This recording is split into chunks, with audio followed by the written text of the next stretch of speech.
The fire alarm pierced the night, a shrill cry shattering the peaceful slumber of Kyaguli, a small town nestled in the hills. It was March 2001, and within the walls of a prestigious boarding school, a nightmare was about to unfold, one that would leave scars on the community for years to come. Flames, fueled by unknown forces, were rapidly engulfing a dormitory, trapping innocent souls within its fiery embrace, turning dreams into ashes. The speed of the blaze was terrifying, turning a haven of learning into an inferno in a matter of minutes, leaving no time for escape. The night sky, once illuminated by stars, was now ablaze with the sinister glow of the fire, a haunting sight that would be etched in the memories of all who witnessed it. The air, thick with smoke and the stench of burning wood, carried the terrified screams of children, their cries echoing through the night. The news of the fire spread through the community like wildfire, each whispered word carrying the weight of dread and disbelief, as people struggled to comprehend the unfolding tragedy. Parents, their hearts pounding with a primal fear, rushed towards the school, desperate to know the fate of their children, their minds racing with worst-case scenarios.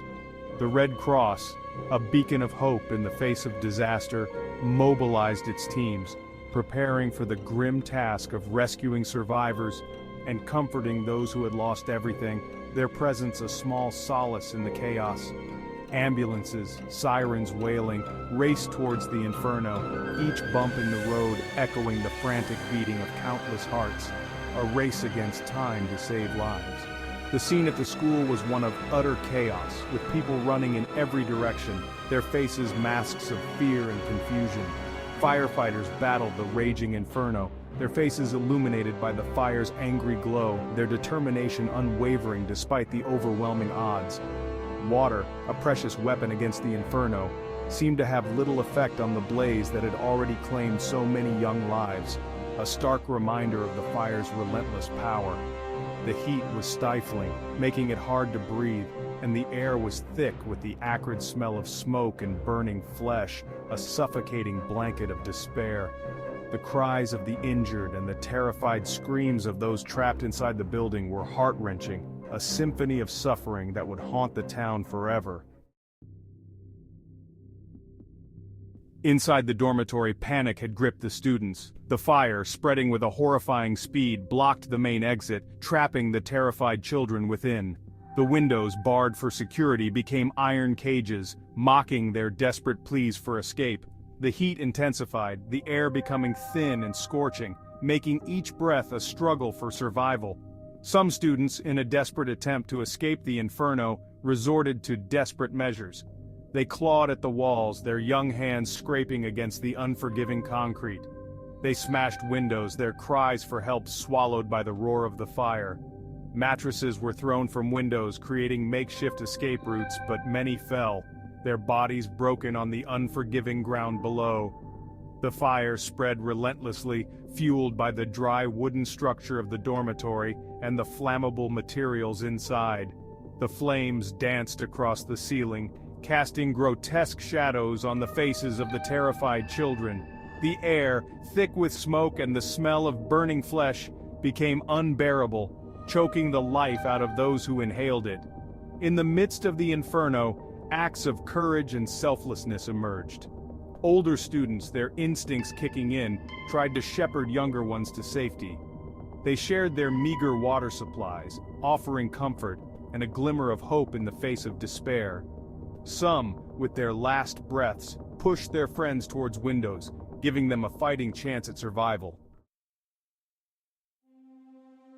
As dawn broke, casting a pale light on the smoldering ruins of the dormitory, the true horror of the tragedy unfolded, revealing the full extent of the destruction. The fire, finally subdued after hours of relentless battle, had left behind a scene of unimaginable devastation, a haunting reminder of the night's chaos. Charred beds, melted toys, and the skeletal remains of the dormitory stood as mute testimonies to the inferno that had raged within, consuming everything in its path. The air, thick with the stench of death and ashes, was heavy with the weight of unspeakable loss, a palpable reminder of the lives that had been lost. Rescue workers, their faces etched with exhaustion and sorrow, combed through the debris, their hearts heavy with each life claimed by the fire, each discovery a new heartbreak. Body bags, a chilling reminder of the tragedy's toll, were carried out, each one representing a life cut tragically short, a future extinguished before it could fully bloom. The silence was broken only by the sobs of grief-stricken parents and the hushed whispers of disbelief as the community struggled to comprehend the scale of the disaster. The death toll was staggering, a grim testament to the fire's ferocity and the vulnerability of those caught in its path. 67 students, their dreams and aspirations turned to ashes, perished in the inferno, leaving behind a void that could never be filled. Many were burned beyond recognition, their identities confirmed through DNA testing, adding another layer of agony to the grieving families, who now face the harrowing task of saying goodbye. The injured, bearing the physical and emotional scars of the tragedy, were rushed to hospitals, their lives forever changed by the events of that horrific night, their recovery uncertain. The nation was in mourning, united in grief over the loss of so many young lives, a collective sorrow that transcended individual pain. Flags flew at half-mast, a somber tribute to the victims, a visual symbol of the nation's shared grief and respect for the departed. The tragedy dominated the news, the images of the charred dormitory and the grieving families seared into the national consciousness, a stark reminder of the fragility of life. Kenya, a nation accustomed to hardship, struggled to come to terms with the magnitude of the loss, the collective heartache a testament to the depth of the tragedy. Section 4.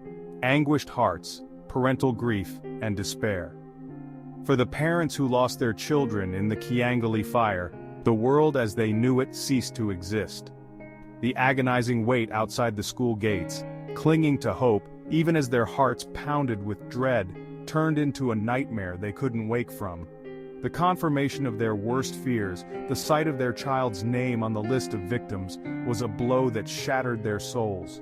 The grief was raw, primal, and all-consuming. Mothers wailed, their cries echoing the depth of their pain, a sound that tore at the hearts of all who heard it. Fathers, their faces etched with anguish and disbelief, struggled to remain stoic, their shoulders slumped under the weight of their loss. Families, once filled with laughter and love, were torn apart, the empty spaces left by their children a constant reminder of the tragedy. The process of identifying the remains of their loved ones was a harrowing ordeal. The fire had ravaged many bodies beyond recognition, forcing parents to rely on DNA testing, prolonging their agony and adding to their trauma. The wait for results was excruciating. Each passing day, an eternity, each ring of the phone a source of both dread and anticipation. The support of the community, the shared grief, provided a small measure of comfort. Neighbors, friends, and even strangers rallied around the bereaved families, offering condolences, sharing meals, and providing a shoulder to cry on. The nation mourned with them, united in grief and disbelief, offering prayers and support. Section 5. Whispers of Blame, Unraveling the Tragedy's Cause. As the initial shock and grief began to subside, a burning question arose from the ashes of the kyaguli tragedy: why? What could have led to such a devastating event? The search for answers, for someone to hold accountable for the unimaginable loss, became a national obsession. The entire country was gripped by the need to understand the root cause of this disaster. The investigation, launched immediately, aimed to sift through the debris, both physical and metaphorical, to uncover the truth behind the inferno. Every piece of evidence was meticulously examined. The dormitory, built to accommodate a certain number of students, was severely overcrowded. This overcrowding was not just a minor issue, it was a critical factor that contributed to the tragedy. This overcrowding, a result of the school's administration's desire to maximize profits, proved to be a fatal error, turning a space meant for learning and rest into a death trap. The conditions were far from safe. The barred windows, installed to prevent theft and student escapes, became an insurmountable obstacle, trapping the students inside the burning building. These bars, meant for security, turned into instruments of entrapment. The investigation revealed a chilling possibility: arson. This revelation added a sinister layer to the already tragic event. Whispers of a student plot, fueled by anger over school policies and a desire for revenge, began to circulate. These rumors hinted at a deeper unrest within the student body. The school had a history of unrest, with students protesting against poor living conditions, inadequate food, and a harsh disciplinary system. These protests were a cry for help that went unheard. The fire, some believed, was a tragic consequence of the administration's failure to address these grievances. The administration's neglect had dire consequences. Several students, suspected of being involved in the fire, were arrested and interrogated. The process was intense and fraught with tension. The investigation, marked by accusations of police brutality and forced confessions, was shrouded in controversy. The methods used by the authorities were heavily criticized. The trial that followed, closely watched by the nation, aimed to deliver justice for the victims and their families. But it also exposed the deep flaws within the Kenyan education system and the urgent need for reform. The trial was a pivotal moment, highlighting systemic issues that needed immediate attention.